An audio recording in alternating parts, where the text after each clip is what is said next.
Hi there, welcome to Simply Good Food TV's kitchen. I'm here with Sophie from Little Bit. We have known each other for a couple of years now. You very early on joined Simply Good Food TV, and it's taken us this long to get her to the Lake District. You're on holiday. But worth the trip. We've sat and we've had a cup of tea and we've taken out the views, and you can back me up, the views are alright. Amazing and the most perfect days. Yes, we've got it on a good day today. There aren't many good November days, but this is one. But what we're going to do is we wanted to get together and we wanted to do some cooking but talk about your lovely products. And I've actually seen these products evolve quite significantly over the past 2 years. 2 years, yeah. So it's kind of nice to have seen the change but then chat to the person behind it. So tell me a bit about Little Bit. So a little bit started with this number here. Yeah. A classic story really, like so many of us, how many of us start, made it at home, everyone loved it. Yeah. Always used to ask for the recipe, which Right. I carefully guarded. And then my husband persuaded me to sell some at my kids' school fair. Right, okay. And I did, and friends kept on coming back for more. Yeah. And it just developed from there. So it just started out from a home recipe? From a home recipe. Right. And you obviously meet lots of people at all the trade fairs of a similar sort of story to yourself. And does it more often than not start from a... So often. I think for so many people, I think, you know, it has to start somewhere, and it tends to be that recipe that everyone's come over and come for supper or lunch and said, wow. And what did you do before you got into the food business? I was mum for quite a while. Yeah. I was... Still are, busy mum, aren't you? Still busy mum, can't say quite was. Yeah, very much. And I was an interior designer for a while. And before that I worked in the film business. Wow. So no foodie connection before. But I did have family very, very heavily into gardening. Right. And that's where the fresh herbs come. Yeah. So tell me about the fresh herbs side of the business then. I guess my dad was, very, as I said, very involved in gardening. Yeah. And I think always being surrounded by fresh herbs, fresh produce, green garden. Yeah, I noticed that when we were out there. You were very drawn to the herb patches and things. Yeah. And I guess it's just in my blood. Right. My mum was a great cook. Okay. Still is a great cook, though she says she isn't. She's fabulous. Right. And I guess it was just the combination of the two. Okay. And I just realised the value of fresh herbs. Yeah. We will use them enough. We're gonna make a really simple flatbread. And I thought about this morning before Sophie came up. What can we cook? What can we make that allows us to kind of taste all the range? Because they are quite different ranges, and we'll go through those. But I thought we'd do a really simple flatbread recipe, and we'll kind of play. We've got walnuts, we've got sage, we've got chives, we've got seeds, different seeds and things like that. And we just thought we'd make some really lovely flatbreads. So what I'll do is we will do a little bit of edit while we're making it. So I've got 1 sachet of yeast, 500 grams of strong white flour, and then I've got 10 grams of salt. I always put that the other side because yeast and salt do not like each other. I've got some beautiful single estate olive oil. This is, where's that from? It's lovely. It's from Greece. Oh, beautiful. I think the Greeks make the best olive oil. Only my personal opinion. Very controversial. But there you go. Everyone's got a favourite, and then adding oil to bread dough makes it a little bit softer, a little bit more pliable, and allows it to sort of keep a little bit longer. Now you just poured it in there. How much? For us, you're no good just chucking things in. Well, do you know what? How much would you recommend? Bread dough is all about the touch and the feel. Okay, so if I just drop into there, you can see it. Like if it's looking like porridge, then you've added too much water. So you add a little bit in at a time, little bit. See what I did there? Hey? Like it. You see, and then always use it. We're on brand, yeah. So what we do is we roll the dough around the bowl, and when it comes off, that's it. Perfect. And that's how you can kind of tell when dough is ready to then knead. Okay. And when you make bread dough, there's no gluten in this yet because it just stretches and it breaks. But what I'm going to do is just knead this for a few minutes while you tell me all about your range. I will now try to not get bread dough on my iPad.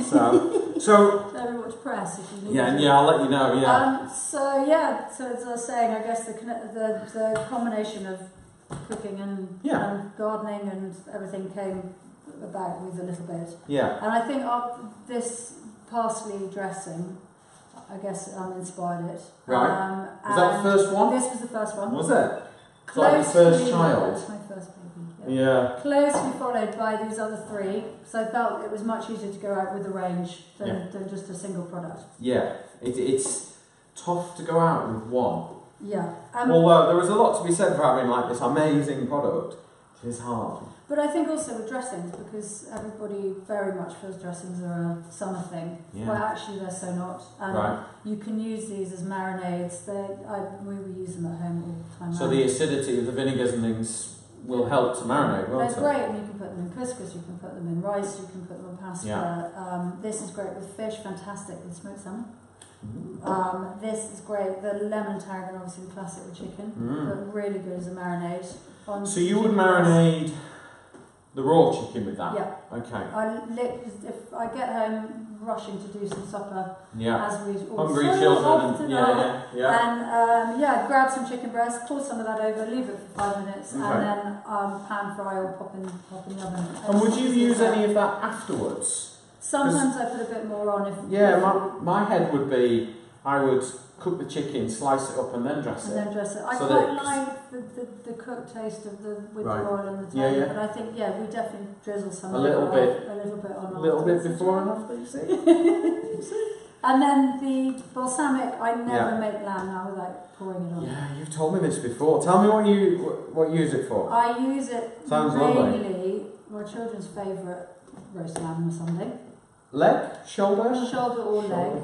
Nice. And tend to pop a bit of garlic and rosemary into the lamb, salt on top, and then just pour a good drizzle of that over. Nice. And then I tend to pop it in the oven before I go to bed.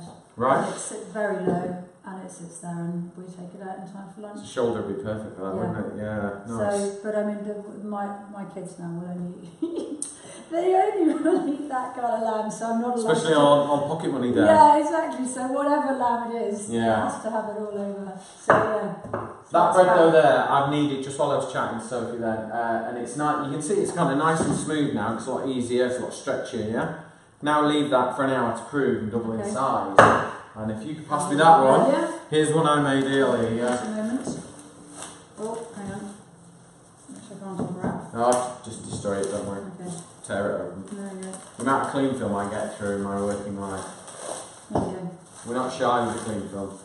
We wrap it. Well wrapped. Okay, so this you can see will be nice and stretchy and light. Now the important thing with bread dough is how it feels. Okay, so just have a sort of prod and a poke, and That's great. that's how it. You see how stretchy it is. That means that the dough is it's developed.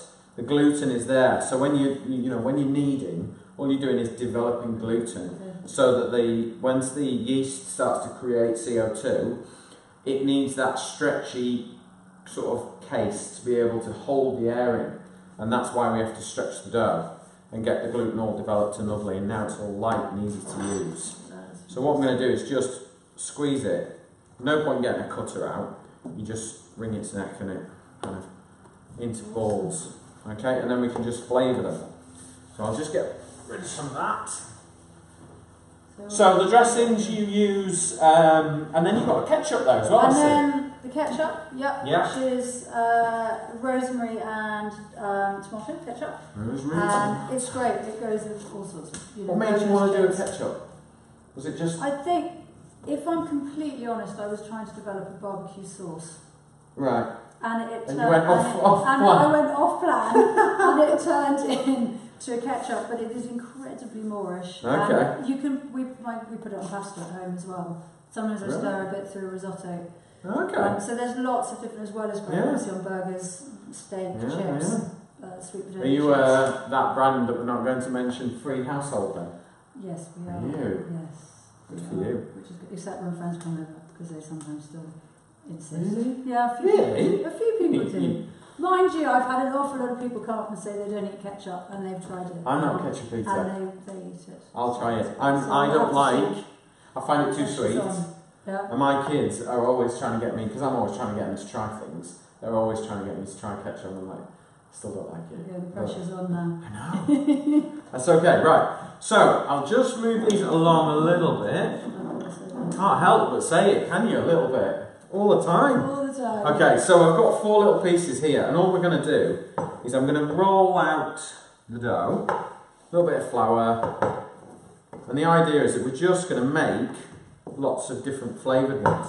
Because I don't know about you, but in our house we like dipping and nibbling and those kind of grazing kind of. Sunday evening in our house is always a classic for cheese, biscuits, dips, that sort of thing. And I know you've got some amazing dips for us, and I haven't tried all of them. I think I tried the butternut squash one in London. You couldn't convince me to try the beetroot one. I couldn't. I tried. But I will try it today, I promise. So I'm just rolling these out, and then all I'm going to do is I've got some mixed roast seeds here. We'll sprinkle those ones on, and then I've got some Nigella seeds, or in the north we call them onion seeds. I think they've had a rebrand. I think Nigella Lawson's got some. Nigella's got that. And then I've got some mustard seeds on those. Awesome. And then I'll just roll this one out. A little bit more flour. And I've got a dry frying pan getting nice and hot at the same time as well. Could you sprinkle some fennel seeds on there for me? So always dry? Oh, that's probably where I go wrong then. What's that? The dry pan. Yeah, no, you don't need any oil. Okay. We're going to toast them in the pan. Yeah. So we're just going to pop that, fold it over like that. Okay. Fold that one over, fold that one.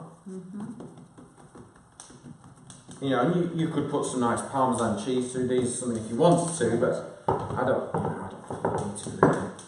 And then we just roll them out like that. So if you could just roll that one. Yep.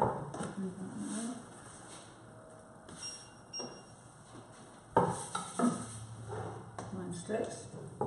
Little bit of flour. So the dry frying pan's getting nice and hot. And while we're cooking,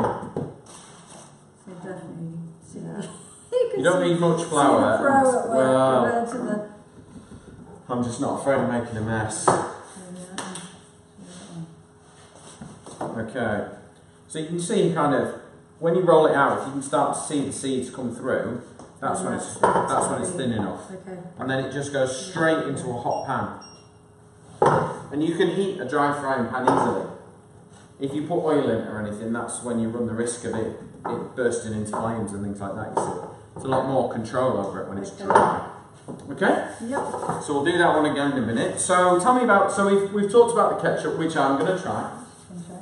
And the dressings. What about these ones here? So then the pasta sauce begun with the spicy. Yeah. My poor husband was guinea pig with that. Right. A few interesting times when he was on business calls and I'd come and shove a spoon of something in his mouth and then he was sort of wow. but hey, Well. And again, just thought it would be good to have a range. Yeah. We use them loads at home. My husband eats this out of a jar, actually. Really? Yeah. So they're great, not just for pasta, they're great on meat, fish, all sorts of things. So you use them more of although you market them as there's for a pasta. They're an everything sauce, really. Okay. And just really great for a quick and easy supper. Yeah. So easy. I mean, I would imagine this one, now you were telling me that with salmon, this is Fantastic very popular in salmon. your house? Yep, we just heat a bit up in a pan, grill your salmon, pop the salmon on top, and just a combination of the two works really well.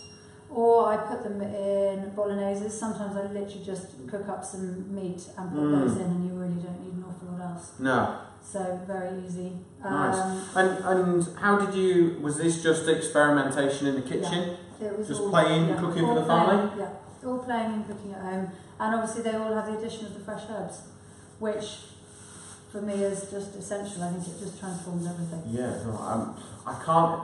I remember cooking when I first started cooking for a living when I was 16, properly cooking. I played around with it before, and I got into a proper kitchen in York. And I remember the first balsamic vinegar that came into the kitchen, first sun-dried tomatoes, and a herb other than parsley. And it was like, wow. And it was like this whole new world that I'd entered that my mum never cooked with fresh herbs. We had parsley growing in the garden that got sprinkled on, and that was it. And I cannot imagine cooking without fresh herbs now. It just seems completely empty. But they can turn a sort of fairly mundane, lunch into. I mean, you can have my regular go-to is lentils with just stacks of herbs in. Yeah. And it's great, and it's so quick, so easy, and I think they just make a difference. It does make me wonder what they did, because all these herbs have always grown. We've always had sage and rosemary and all these sort of things. But what did our sort of generation before? Why weren't they using them? I don't know, because they've been used for thousands of years. I mean, so many of them, the Romans, the Greeks, they all used them, and I don't know why they suddenly disappeared. When they were there on the doorstep, I heard a story that Jamie Oliver wouldn't let his kids have an iPad until they could name all the herbs by the smell. And that's such a Jamie thing to do. Great. I love it. So these flatbreads, let me just crop into these, and then people can see. I'll move those over for a second, so you can kind of see these. They're just toasting now, yeah. Really easy to cook. We can chat away. We're talking away. Super easy to do. And what I'll do is I'll just pop those in the oven, straight on the racks, not on a tray. And we'll pop that one on. Why do that? Well, because then you get a dry air and heat underneath them, and they kind of crisp up a little bit. Whereas if you put them on a tray, they'll kind of steam a bit. Okay. So we're going to cook those, and then while we cook these ones, I thought we could do some other ones, and I've got some walnuts and some sage and herbs, because we talked about the herbs. Yeah, just squeeze it in half. And we'll do the same again. If you can roll a couple of those, all I do is back of my hand, and then just start and flatten them out. And if you haven't got a rolling pin, just run your fingers around the edge of the dough, and it kind of stretches it out, and the weight of the dough stretches it out, and this is how they sort of shape pizzas, really. So if you haven't got a rolling pin, I would imagine everyone has a rolling pin of some description. See? Aren't they useful? Absolutely. Not just the dressing. How many times have I got caught short without a rolling pin? When I've filmed and things like that, like out in the Lake District and stuff, it's like, right, find something that we can use. It's amazing what you can find to roll out. I once, this just goes to show I have no idea what it's called. The thing that you use to get the nuts off your tyre. Yeah. No, I'm not even going to attempt to try. See, I mean that you know what it's called. That thing that you use to unlock the nuts on a car. I've used that to roll out bread dough before when I've had nothing else. Nice. Well, needs must. How far removed am I in my comfort zone? I don't even know what that thing's called. So they can go straight in, and we'll keep the frying pan hot. But all we're going to do is just, you see that sort of flour that's burnt there. Okay. Get rid of that. Just with a dry cloth, because it's okay, but it means that your flatbreads are going to taste a little bit burnt and bitter. So I thought some sage, because I know you've got this amazing dip. We haven't talked about the dips yet. The butternut squash one. Yeah. For me, walnut and sage is kind of the perfect one for that. So the butternut squash and thyme.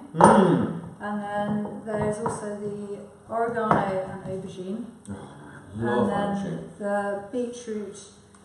You know you're going to have to rebrand that if you take that out of this country. Nobody knows what an aubergine is about. Eggplant. Eggplant, isn't it? Yeah. Of course. Eggplant. Of all the bizarre names for something. An eggplant. Yeah. How does that? Interesting. You don't get eggs from plants. Doesn't even look like eggs. Doesn't. Somebody explain to me the logic behind that, because I don't know. And then the other one's the beetroot mint, and with the addition of feta. Right. The saltiness just is great with the sweet beetroot. Now you know my feelings on beetroot. Yes, I do. You? I know. So I might struggle to get you to try. Well, hey, do you know what? I keep trying, but I get it. Look, I mean, a lot of people absolutely love beetroot, don't they? I mean, real passion for beetroot. I've grown into it. Have you? Yeah. Maybe I'm just not mature enough yet. I got into olives. I've got into red wine. I haven't got into blue cheese yet. I'm still trying that one. I'm still working on that. Do you not find there are certain flavours that you kind of grow into? Definitely. Broad beans. I grew into broad beans. Did you? Yeah. I think lots of garlic and lemon and herbs on that would get me into them. Other than that. You know, it's funny, and I always say to people, you know, there's an olive in the world there for you, you just need to go and find it. And you've just got to keep looking, because I'm a big fan of olives now, whereas 10 years ago, 20 years ago, no chance. Going out to Greece and getting all your lovely olive oil. If only I went to Greece to get it. If only. The postman brought it. That's as close as I got, yeah. So we'll do a plain one as well. Okay. And then, what are we going to flavour that one with? Chives? Yeah, go on then. There you go. Do you want me to chop those? Yeah, we've got a... Yeah. Chives, the youngest member of the onion family. Smallest member, sorry, should I say. Yeah. I love them. Real savoury note. I love chives. There you go. Great. So we'll just toast that. These are just toasting really easily. And it's great as well, because you can kind of just... I've actually also done, if ever you have any curry left or anything like that, fold it inside your flatbread and roll them out. I guess they're great for... I mean, you can put anything in, can't you? Yeah, just it's good for clearing the fridge. Yeah. Anything you like, just, you know, keep working it.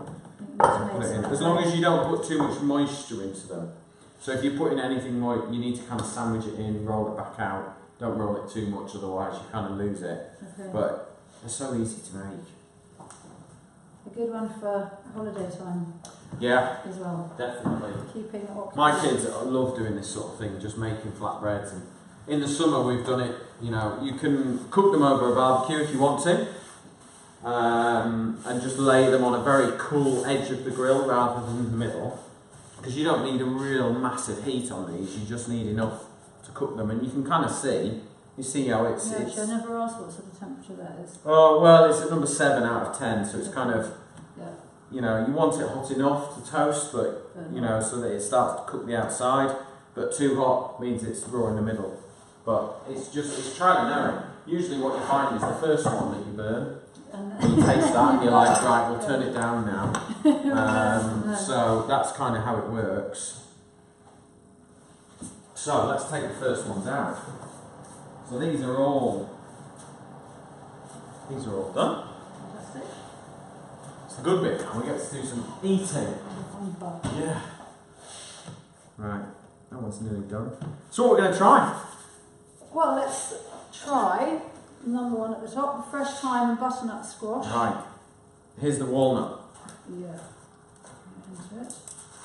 So we'll go walnut and sage on that one.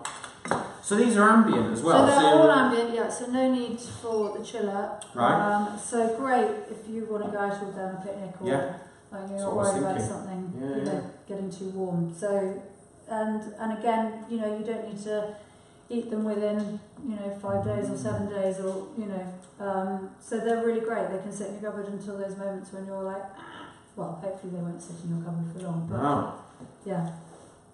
So whereas I think most of the ones on the market, I was expecting that to be really sweet. There's a bit of tang in there. There's a bit of tang in there from some yellow pepper as well. So there's lots of veg in there to do 5 a day. Are you digging in or not? Digging. Yeah. Is there vinegar in it? There is, yeah. So there's quite. So you get that kind of balance. But they're great because you can actually put these and stir them through pasta or something like that. So they're not just for dipping. It's good with the walnuts. I like that. I'd like to say that was my favourite so far, but I've only tried one. Fresh orange. Try the next one. See, I'm liking the idea. I really love melanzane. We have that at home a lot, which is the Italian kind of aubergine dip. Aubergine bake. I love it. But they're great just when you've got friends over, you know, just leaving them open. Yeah. A friend's daughter treated me from uni when it was going down really well in one of her uni. So you need the student pack. Yeah, exactly. Lots of dipping going on. This is great. I use this for making canapes and things as well. Did some the other day. Good for Christmas coming up. Yeah. Oh, see, I might have found my new favourite now. Bruschetta. Mm. Which one are you trying that with? Onion seed and coriander mustard seed. So, yeah, they're basically everything's designed to hopefully have lots of uses. I don't know which one's my favourite now. Oh, you see, this is the most. Oh, I might run out. I'm actually going to bring yourself to try the beetroot. It's a bit beetrooty.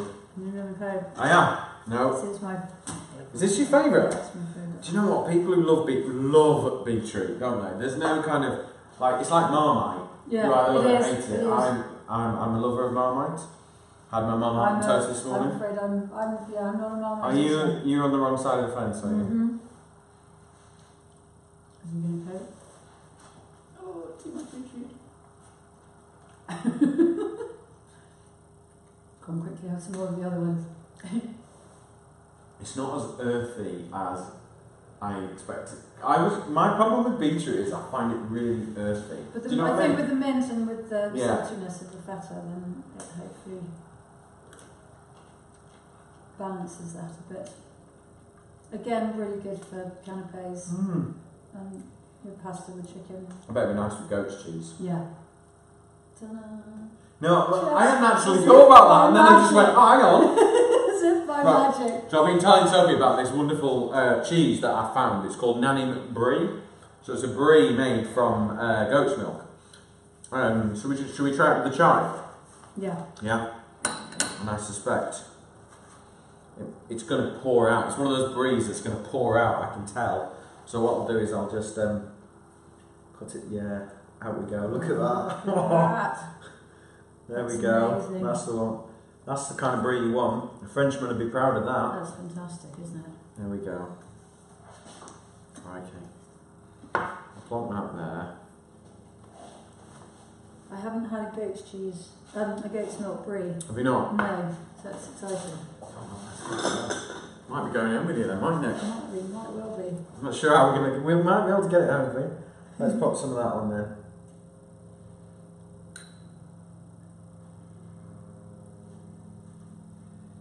There we go. Maybe some chives. There's room for more chives. Right, you ready? Okay. So this is Cumbrian cheese on your visit, as you're passing through. There you go, there's a good piece there. I'm going to try it as well. In the name of research. That's great. Mmm. There you go, well, because that's delicious. Mm. It's lively, isn't it? Yeah. Look at That's fabulous, isn't it? that. It's quite goaty, isn't it? I love that. You've got to love goat's cheese You for do that. have to like goat's I cheese, think. but that's fantastic. Yeah. The recipe I did the other day, we actually wrapped the whole cheese in Parma ham, skewered it together with rosemary like that, sticks of rosemary, and we popped it in a little tapas dish and put California prunes all the way around. So we just bake it, so you end up with sweet and salty and creamy and Fantastic. yeah, but Just like that. it's a goatee. It is a goatee. Yeah. It's delicious. I Good. hope that works I great. like that. Let's try. I need to try the ketchup. You've got to try I got to the try the ketchup. ketchup. I got to try the ketchup. We've got you to try the beetroot now. We Yeah. need you to try the ketchup. Right. Now, it is slightly true ketchup where you have to do the. Oh, is it? Yeah. It's a bit controversial, isn't it? There's a bit of that whacking on the top, just to Right. begin with. Yeah, my mum will put Like Lorraine put some. a knife in or something like that. There we go. It doesn't look anything like So the high street brand that you all love. I guess it's because it's got onion in. Right. So when which I know sounds a little strange with ketchup, but actually it works really well. And when you blitz it, that's why it comes out this colour with the tomato. Do you like that? I do like that. Hey. Something in there. It's the rosemary.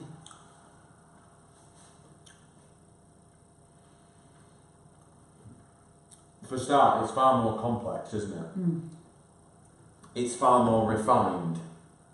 Okay, you nicked it. I was going to eat that other piece. I was like, oh, I'm going to go again. I can't help. Got to be quick here. You start. It's. I like quite strong, you know. Just strong. Strong taste, but it works fantastic. It's fab as, you know, bit of beef or chips, but on your burger. Or just to eat. Or just to eat. I like that. I kind of think I want some cheese with it. Do you? I think I do. Not that cheese. Not like that a cheddar or I'll load it. Yeah, on a great cheddar sandwich or something. I think so. I mean, it's all, for me, it's kind of almost like a really lovely tomato chutney, but it's the texture of ketchup, if that makes sense. Yeah, but it's great because then that means it's got lots of different ways you can eat it. Yeah. I mean, you could just pour that as a dip, wouldn't you? People wouldn't know you could. You imagine if you had a dinner party and you gave them ketchup, they'd be like, that's really nice. You know, even with your tortilla chips or whatever you may have, you know, just for dipping in. Nice tacos are all the range at the moment. Tacos. Pulled pork and that would be lovely. With some coriander. It's delicious. Right. Look at that. Okay. Do you want to try anything else? Trying to think what we've Or do you want to test me out on anything else? How about on? Well, I know what I'm going to do is I'm going to create some lovely little recipes using the dressings, and I'm going to show you how I think is a really great way to cook some lamb or some chicken or some pork and actually glaze up in salad dressings. Because you will always think salad dressings for salads. Actually, dressings on I always dress vegetables, pastas, meats when they're cooked and rested and then into a dressing is like, or leftover like roast chicken leg and thigh dressing into a tortilla wrapped up in foil for lunch next day. It's perfect, and it actually just, you know, if that instead of mayonnaise has got to be so much better for you, because mayonnaise is not exactly good for you, and you'll use a lot less of this with a lot more flavour, and because of the vinegars in there you get that balance, and I think balance is where, you know, it's like with the ketchup, there's a real balance to that. It's not, for me, ketchup is always over sweet. That isn't. It's got so much more going on with it.